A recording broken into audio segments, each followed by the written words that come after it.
You are listening to Rabbi Aryeh Wolbe of Torch in Houston, Texas. This is the Thinking Talmudist Podcast.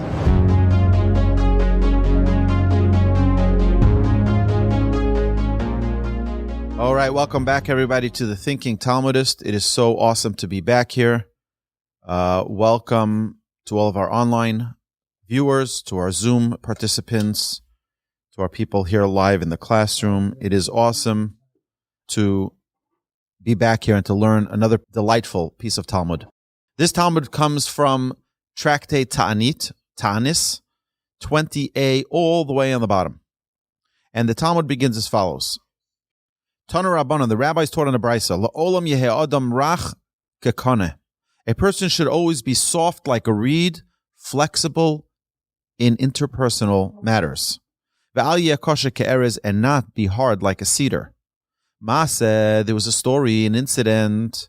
Sheba Rabbi Elazar bar Rebbi Shimon mimigdal gdor.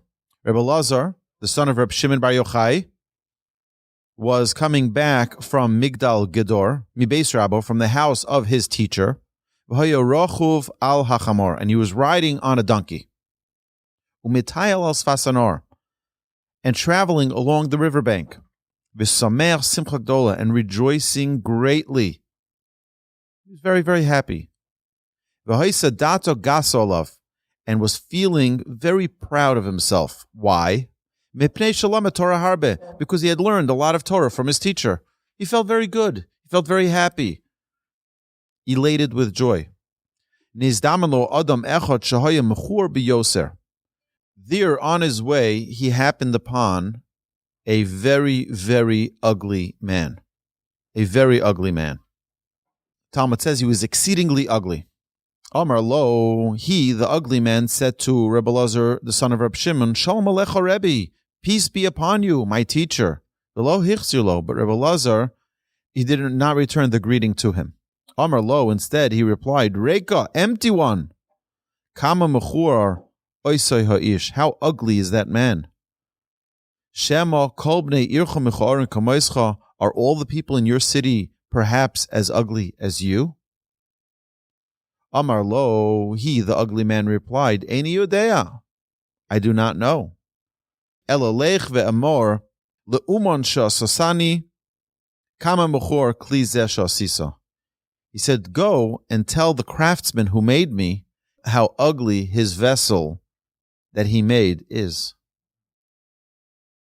Kevan sheyada be'atzma shechata, when Rabbi Elazar realized that he had sinned by insulting this ugly man, Yorad min hachamor, he got down from the donkey, v'nishtatech lefanov, he prostrated himself before him, ve'amar lo, and he said to him, Na'anisi loch, I have spoken out of turn, I have spoken out in a negative way against you.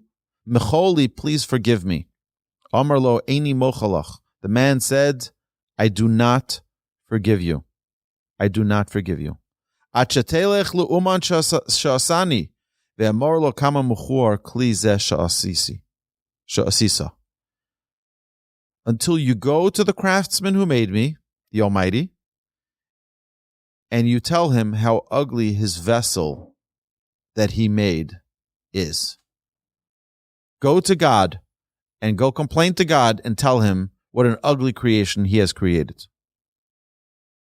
So, first, I think there's a couple of things that we need to think about. Number one is that we have to understand what's really going on behind the story. Our sages tell us that this man wasn't really a real man. It was Elijah the prophet. And God sent Elijah the prophet to Rabbi Elazar ben Rebbi Shimon to humble him. Commentaries say here, it was Elijah sent in disguise to teach Rabbi Elazar a lesson in humility. Why? Because it's very possible that someone is very, very successful financially, and he looks down at other people. Look at you, you poor person. And what we're learning here from the Talmud is that any time a person has privilege, any kind of privilege, they have to remember that it's a gift from God. And the people who were not granted that gift, it's also a gift from God. Meaning there's a big picture here that a person must understand how the world operates. You think you're so privileged because you're so smart? Because you're so talented? Because you're so great? No. Remember that there's a creator. There's a craftsman. And the craftsman gave you certain blessings and gave them different blessings. And for you to decide that the craftsman is wrong in how he created things, you're making a huge mistake. Which is why when Rabbi Elazar and Rebbi Shimon was telling this poor ugly man, he was begging for forgiveness. Please forgive me. Please forgive me. And he said, no, I'm not going to forgive you till you go to my craftsman and tell him what an ugly creation he created. What does that mean? Meaning you need to not lose the link of where everything comes from. The minute you understand that everything comes from the Almighty, those who are successful and those who are more successful, those who are less successful, those who are more gifted, those who are less gifted, you know what? Someone who plays piano very, very well. Someone who speaks many languages, very gifted. They laugh. You only speak one language. Me, I have great talent. Look what a piano I play. You don't know how to play piano. Uneducated. People who are great speakers versus those who don't know how to speak well. There aren't gifted orators. Those who are great writers can look at those who are not great writers. Those who are gifted athletes can look at those who are not gifted athletes. Those who are very, very bright and intelligent can think about those who are not gifted and intelligent. You know what? Before you disparage another person by not having the virtues that you have, that you were gifted with, you have to know there's a craftsman who created everything. And he gave you exactly what you need in order to succeed. And he gave them what they need in order to succeed. Everybody's here on a mission. Everybody's put on this earth to succeed with the cards that they're dealt, the hand that they're dealt. And if you play your cards right, come up to the heavenly courts and they're going to roll out the red carpet and going to say, hey, Ed, look what an amazing job you did. We gave you difficult upbringing. We gave you difficult circumstances. We gave you this, and look what a man you made out of yourself. They're going to roll out that red carpet. We gave you opportunity. We gave you challenges too. But look what you made. It's like, you know what they say? If life gives you lemons, drink tequila. Right? Do something with it. That's not the way the saying goes. I know that. Right? But the idea here is that don't look at the world on a surface level. You have to look at it 3-dimension. There's a depth to it. God gave every single person the skills, the talents, the abilities, the qualities, the virtues, the flaws that they need to maximize themselves. Which is why, if you look at this story is such a masterpiece because it's giving us the full depth of what life really is. Nobody is born perfect. Everybody is born imperfect, but we're given the exact tools we need, each individual their own unique tools to make their life the best. That is the challenge of this world. The problem is we've been instilled from childhood we're all the same. Equality. Everybody's got the same. It's not true. Everyone's unique. Everyone is special. You know, Einstein, had he been alive today, would be heavily medicated for his ADHD, for his this, for whatever it was. We would never think of Einstein as being the brilliant mind that he was. He's just some goofy guy. You know, when the inventor of the light bulb failed 10,000 times, and finally, he was able to get the light bulb to work. Wow. They said, look, you wasted 10,000 opportunities. He says, no. I learned 10,000 ways in which it won't work. We can look at our failures as failures, or we can look at them as part of our success. We can look at every challenge we have as not being a tool to complain. Oh, look at my life. It's so miserable. My father was this and my mother was that, and I never got it right, and everyone gave up on me. All of those things are part of your greatness. It gave you the challenge. I'll give you a story. It was summer of 1999. I went to Memphis, Tennessee. And at the end of the summer, we got together with the whole community. It was just a bunch of yeshiva guys. We went out there and we ran programs for the kids and for the adults. We had learning programs at night. A bunch of single guys. We just made activities for the synagogues and for the kids who were in the summer camp. We just did great activities. It was a real great energizer and a great boost for the community. So we got together, the whole community got together in a goodbye party at this big banquet and barbecue. It was fabulous. And then someone got up and said, oh, what are we going to do? This was such an amazing, uplifting summer. How are we going to stay in touch? So I said, I was like, I can send out a weekly Dvar Torah. I can send out every week on Friday. I'll send out a little thought on the Parsha. And like this, we'll be in touch. Okay. Great idea. We love it. And I wrote the first week and I sent it. And then I told my brother about it. I told my brother, one of my older brothers. And I'll never forget this. I'm so grateful that he did this. And he said to me, oh, you're going to be one of those guys who start a project and never finish it. Yeah, you'll start Genesis, you'll start Bereshis, Noach, Lech Lecha, each portion. And then by the time you get to Vayikra, Leviticus, you're like, yeah, I'm done. You just drop it off. I remember he told me that. And it is only because of that one statement, that I didn't fail 1 week in sending a Dvar Torah. It was that doubt that he put, like, you're going to be like one of those guys who starts a project and doesn't finish it. It's 54 weeks in a row. You got to send one every single week. And for the Pesach, we sent on the whole Seder, on the whole Haggadah, and for Shavuot, and for Sukkot, and for each of the holidays. I was determined to prove him wrong. So he was the motivator. His doubt in my abilities was my motivator. Like, I'm going to show him. And I'm forever grateful that he doubted me. Because that doubt, sometimes when people doubt you, you can say, oh, no one believes in me. No one thinks I'm worth anything. You see, look, even my brother thinks I'm never going to succeed at anything. You can do that. Or you can say, you know what? I'm going to show him that I don't give up. And there were many weeks that were difficult because I was in Israel. And it was the weekend of Y2K, if you remember that, year 2000.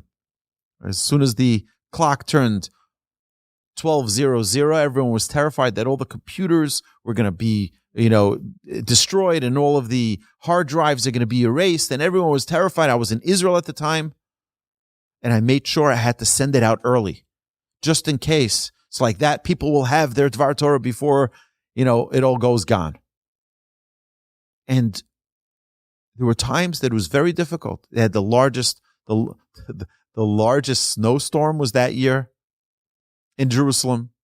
It was difficult to get online. I had the dial-up, you remember that? Right? The AOL. I did that all from Jerusalem. By the way, just a side note, my grandfather was not a hypocrite. It was that time that internet was becoming popular. People were getting all the dial-up connections. And the rabbis came out very, very strongly against the internet. It was like any piece of technology, there are challenges. My grandfather did not sign that letter. So I asked my grandfather, I'm like, why didn't you sign that letter? I think they came here to the house. I think I remember them coming here and asking you if you're going to sign this letter against the internet. He says, don't you go on the internet every week from my kitchen? I'm like, yeah, I send out the Dvar Torah. I got to send it out. He says, how can I be a hypocrite? Tell people not to use internet when you're using internet in my kitchen. So that's the story. My grandfather never signed the ban on the internet because I was the nonconformist, I guess, at the time. But either way, you had a question there. Yeah. So look, I believe that the gift of the internet is unbelievable for us as rabbis, because we have the ability to disseminate. I'm right now, at this very moment, we're live on Facebook, on LinkedIn, on YouTube, on Twitch, on Twitter, on Rumble, and people are able to write comments like the comment we have here. Oh, Moshe Fima, my dear friend, the chief rabbi of Belarus, is on LinkedIn. And he, I guess, is not in Belarus. He's probably in New York. And he wrote, great class and the best rabbi. Thank you very much. But I can see the comments that people write. This is live, online. And we have people here on Zoom. And we have the podcasts that are going to go out later. And it's unbelievable that we can share Torah right here from Houston, Texas, to the entire world. And even in person.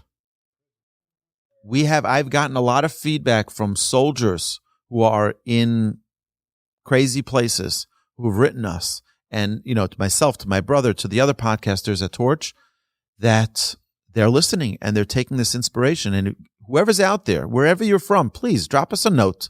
Send me a note. I'd love to. It'll make me so happy to know that someone in Anchorage, Alaska, is listening to these podcasts. We have, thank God, close to 100,000 downloads every single month. It's remarkable. It is remarkable that Torah from a classroom right here, right, Ed? Right here, is going across the world, and 100,000 downloads a month. And then we have on video, which is not counted as part of that number. So we're deeply, deeply grateful that Hashem has given us this vehicle. But you're right, there could be a challenge. With everything that there is good, there's also the opposite. With everything that there's blessing, there's also the possibility of the opposite. And here what we're learning in this Talmud is that every single challenge is also opportunity. This guy was teaching Rabbi Elazar ben Rebbi Shimon, Rabbi Elazar, the son of Rebbi Shimon. He was teaching him a lesson here.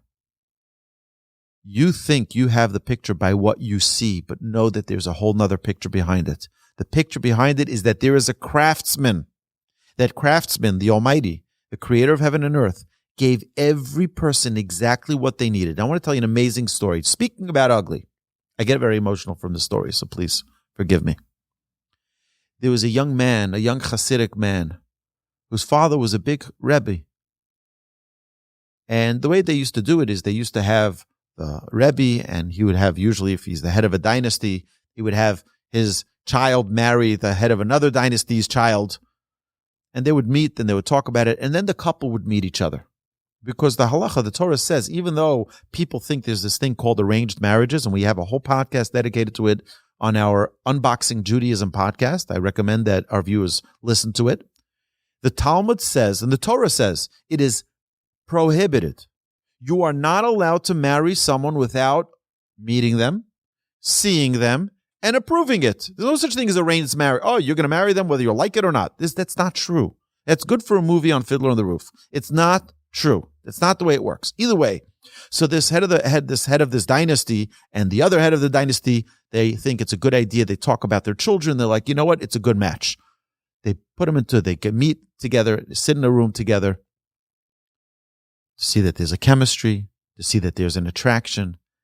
And the girl looks for a second at the boy, and she's like, this is not happening. This is the ugliest guy I've ever seen in my life. I don't want to marry him. And she walks out of the room and she says to her father, this is not happening. I'm not marrying this guy.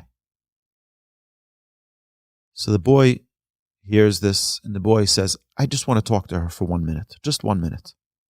They go back into the room. And he says to her, I want to tell you something. You know, there is a special decree in the heaven 40 days before a child is born, which decrees this person to this person. And the souls have a vision of the person they're about to marry, they're going to marry. He says, 40 days before my creation, my neshama, my soul, saw you. And it was declared that I was going to marry you. But I looked and I said, you were so ugly. So ugly. I said, you know what? Hashem, please, give her all of my looks. Let me be the ugly one. Let her be the beautiful one. She said, this is the guy I want to marry. You know, sometimes we look on the surface. We're like, oh, so ugly. We don't know what's behind that. We don't know the depths, the challenge. Ugly, I don't mean in superficial, external looks. We see things, we see actions. We don't really understand what's going on behind it. It's like a photograph. It's a snapshot of a single moment. But when you look at a video, you're able to see what happens before. You're able to see what happens after. You're able to get a full perspective. And even then, it's only one-dimensional. You only see the eyes that are showing you. You only see that perspective. You don't see the full dimension of it. Our sages here in the Talmud are telling us there's so much more to the story. What Rabbi Elazar ben Rebbi Shimon failed to see. This man was not an ugly man. There's an entire picture here that you're not seeing. You're looking just on the surface. Dig deeper. There's so much more to the story. There's so much more to every single individual than we just see on face value. Our life needs to be a life of depth. You meet someone.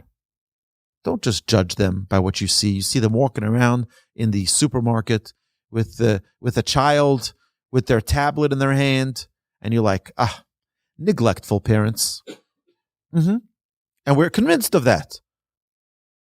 You just stuff your child with a tablet in front of their face so that they don't bother you.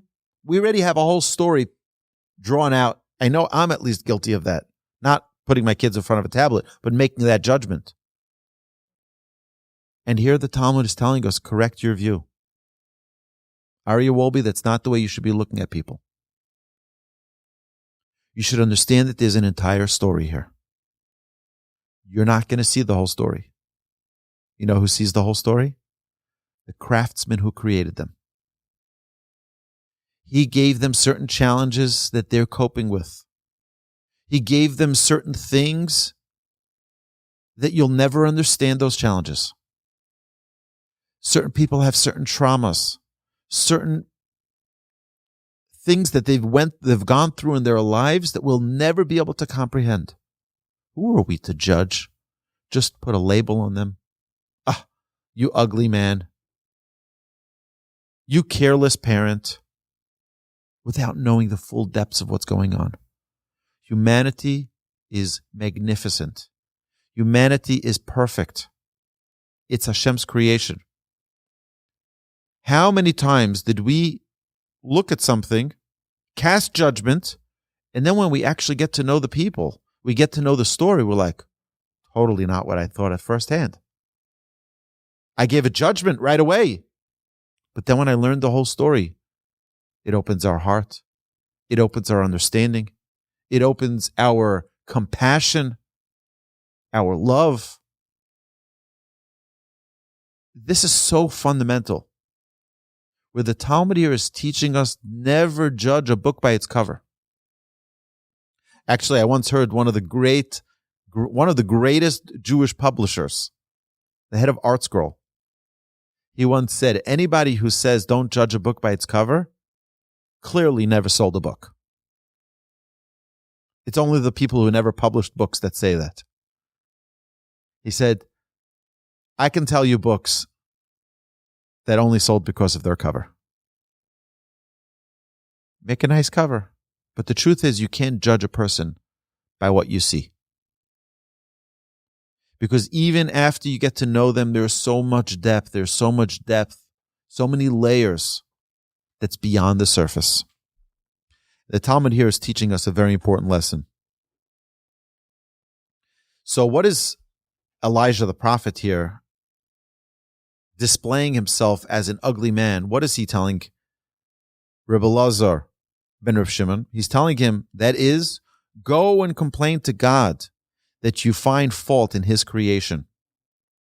It is inconceivable that Rabbi Elazar's refusal to return to the man's greeting and his sharp response was occasioned solely by the man's hideous appearance. Rather, it is logical to assume that the man's looks made him appear uncouth and thug-like.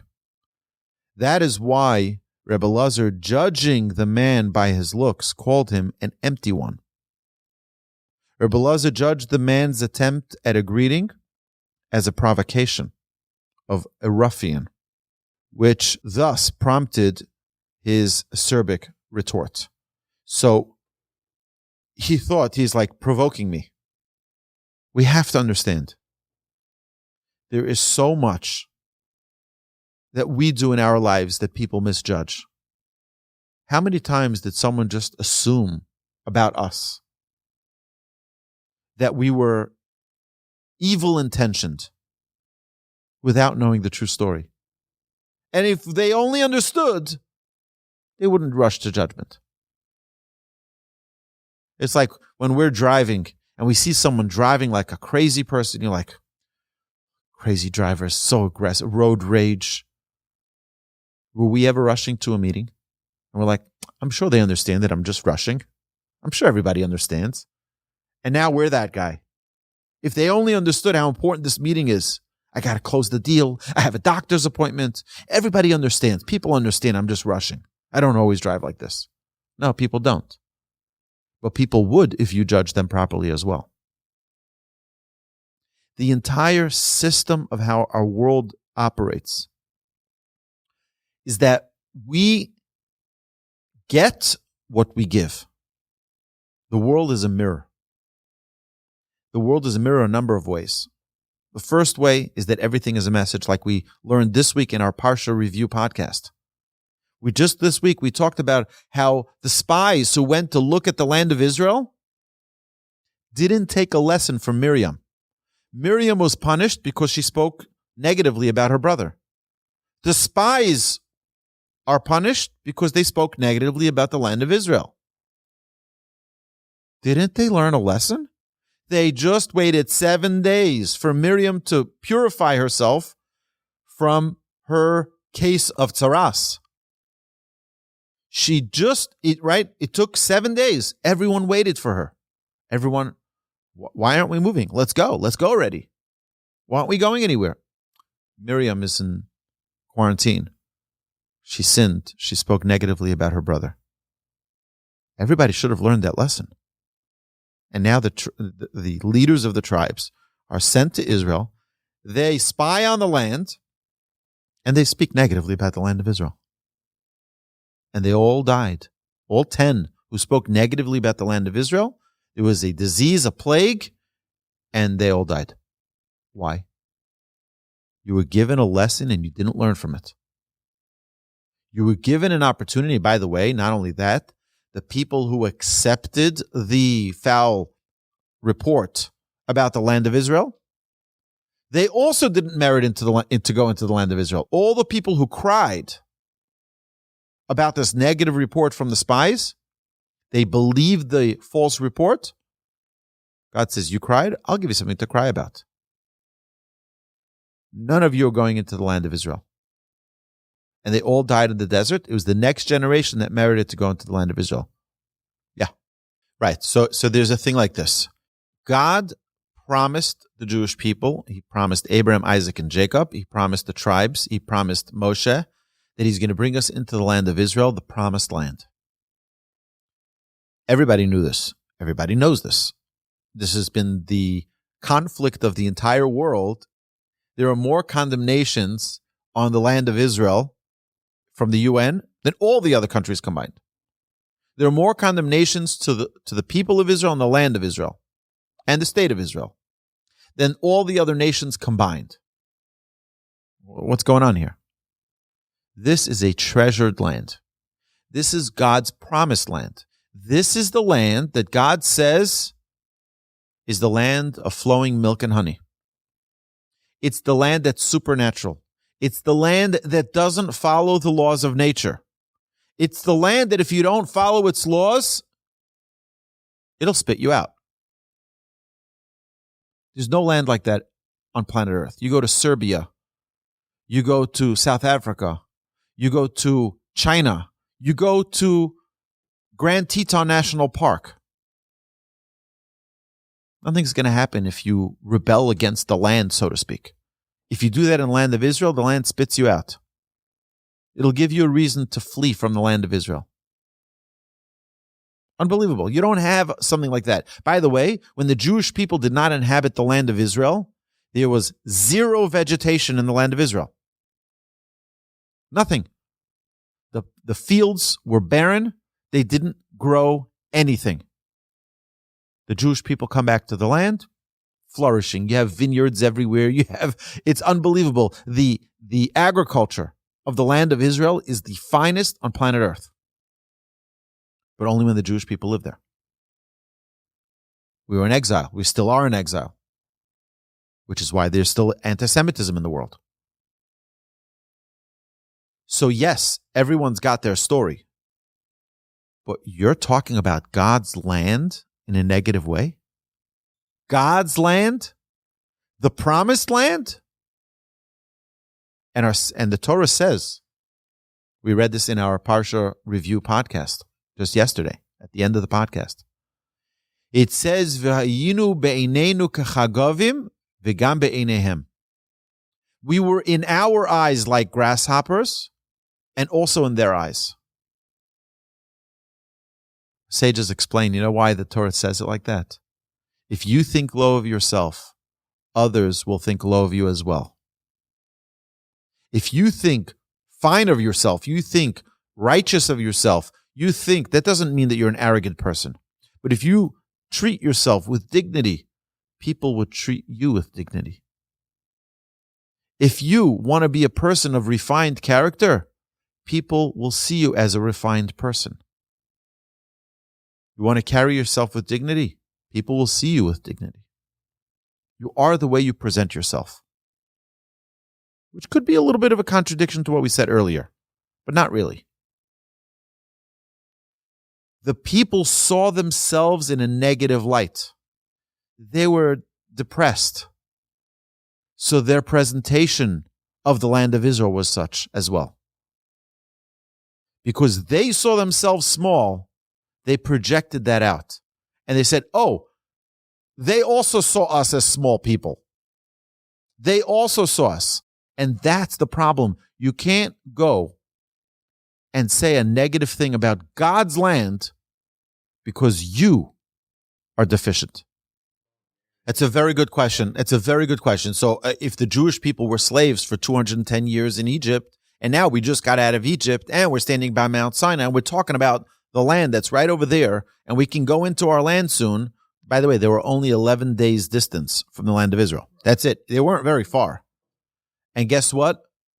The whole generation lost. But here's the thing. To what you're saying, excellent question. It's true that they still had a slavery mentality. That's very true. But you're the leader. As a leader, when I came to Houston, I was running Torch right away. Day one, I came in, I was learning from my predecessor. We had an overlap of a few months. And then, boom, I had to run this organization. I remember one day, and I was a young guy. I was 26 years old at the time, just turned 27.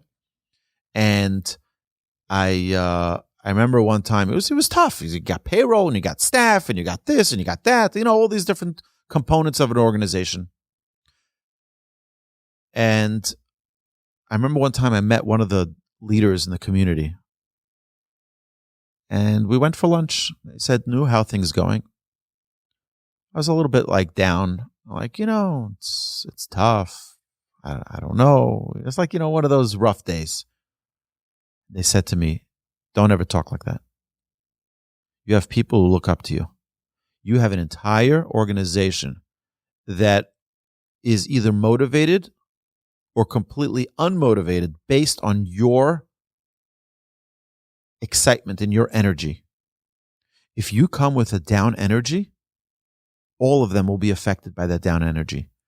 If you have an up energy, enthusiastic, motivating, energetic, then you know what's going to be with them? They're all going to feel that enthusiasm. They're all going to be energized. It's all based on how you... So I said, but I'm not going to fake it. They said, don't fake it. You have to be energized. You have to have that. Work on it to make it that every day is an awesome day. Because people, when you're responsible for other people, you don't have the luxury of just saying today is just going to be a no day. You don't have that luxury. It's like they say, rabbis are always on. You can't tell your congregants, I'm sorry, today I'm just not in the mood of talking to people. It doesn't happen. Because you have a responsibility. That's your responsibility. These were the leaders of the tribes. You have a responsibility towards your people. You can't tell, running a company, you can't tell your employees, guys, 1 month we're just taking off, no payroll this month. Okay, I just need a break, okay? It doesn't work. You have a responsibility. The same thing is with the leaders of the tribes. It's true, you may be dealing with some personal stuff. Your wife yelled at you last night. Okay, so what? You show up with a smile on your face. You're a leader. And as a leader, you got to step up to the plate. That's why I have a little bit of an issue with this new thing in the Major League Baseball. They started this new thing that you get a certain amount of days off. You can take days off. I don't know what they're talking about. Cal Ripken Jr. had the record of the most consecutive days. I think it was like 2,500 games without missing a game. Starting to take off now? Well, what's going on here? Take off days? You got a job. Show up to your job and do it. All it is to swing a bat and to take the field. I understand it's more complicated than that. Okay. But it's sort of this mentality that's like, no, it's okay. I need the time off now. You have 6 months off. Well, even the most important players are sadly sitting it out. But that's not. I think it's not good for our children to see that. Oh, he has an off day. What do you mean he has an off day? They have off days already assigned in the calendar. They have travel days. But he's just sitting it out. I feel that that's not leadership. Leadership, now, a person has to know their strengths. They have to know their weaknesses. They have to know when they need a vacation. I once called my rabbi, and I was talking to him about some of the challenges, and he says to me, you know something? I think you and your wife need to go on a vacation. I think you need a little break. I said, yeah, we took a day off. We went to, he says, no. I said, a vacation. You need to go for a week or two and just get out of the country, get out of the city, and off. Power off. Sometimes you need to do that. And every person needs to know themselves. But that's a special case where that is part of your re-energizing. As a general principle, like a doctor can't just say when his patient comes into his office, you know what, I have no patience to see you today. Patience, right? I have no frame of mind to see you today. Come back tomorrow. What does that mean? Doctor, would you do that? No, you can't do that. You're responsible. People are dependent on you. And when people are relying on you, people are dependent on you, there is no such thing as like, I'm off my game today. You better be on your game today. People's lives are dependent on you. The heads of the tribes, they have a responsibility. And their responsibility is to every single person in their tribe. They look up at them. And look, the entire Jewish people sinned because of them. They believe these false reports on the land of Israel. And Joshua and Caleb, they get up there and they say, guys, and they tear their clothes because they realize this was a terrible moment for the Jewish people to get their attention. And the guys, that's not the true report on the land of Israel. The land of Israel is Tova hi me'od me'od. It is a very, very good land. It is a very holy land. And it's an amazing place for us. Unbelievable opportunity. We could talk another time about why they said the negative report to begin with. There was something going on there. It's not just that they gave a bad report. It's that it's a land that's very, very polarized. It's a land of you're either all up or all down. There's nothing in between. There's no let's just go on neutral. It's either drive or reverse. You have the highest land in Israel, which is Jerusalem, the highest point of the earth, and the lowest, which is the Dead Sea. It's a land of extremes. You have every type of terrain in Israel. You have every type of temperature. You have from the hot desert, and you have the cold Mount Hermon, which is snow-capped. All in New Jersey-sized land. You have rainforest-like terrain, and you have beaches. It's just you have everything in the land of Israel. And that's a little bit, perhaps, of what the leaders of the tribes, when they came back with this negative report, it's a land of extremism. You're either this all the way there or all the way there. There's nothing in between. There's no neutral ground. Just want to be a nice guy. No. You're either righteous or you're kicked out of the land. And that's perhaps what they didn't like. And what Joshua and Kalev were telling them, Tova hi me'od mod, it's a very, very good land. Very, very good. In that the land helps you grow. It says, Ein Torah k'Torah's Eretz Yisrael. There's no Torah learning like the Torah studied in Israel. What do you mean? We're studying Torah here. Yeah, but on the land of Israel, it's a whole new level. There's a certain clarity that comes with it. There's a certain light that comes with the Torah that you learn in Israel. It says there's no beauty like the beauty of Jerusalem. Nothing. You can go to any place on planet Earth. It will not be as beautiful as Jerusalem. To know where to look. Look everywhere. It's unbelievable.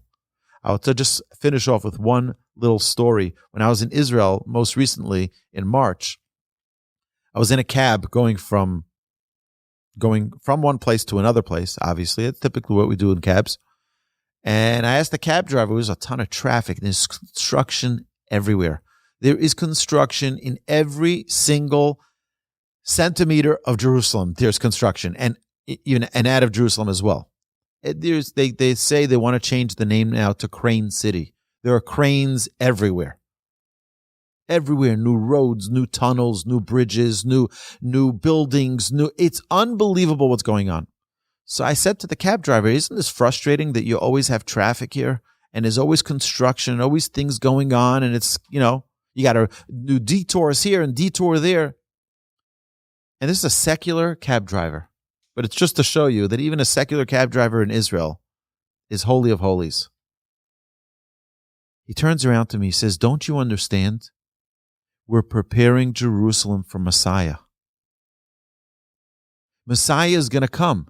And all the Jews are going to come to Jerusalem. Don't you think we have to prepare roads for them? Don't you understand we have to prepare enough houses and enough apartments and tunnels so they can get in and out easy, so that it can be a quick access? Wow. That's amazing. That's perspective. Tova hi me'od me'od, my dear friends, this week's Torah portion. The land of Israel is very, very good. It's not too late to go. I didn't go in 10 years, 20 years, 30 years, 40 years. Go, get on a plane. It's one United ticket.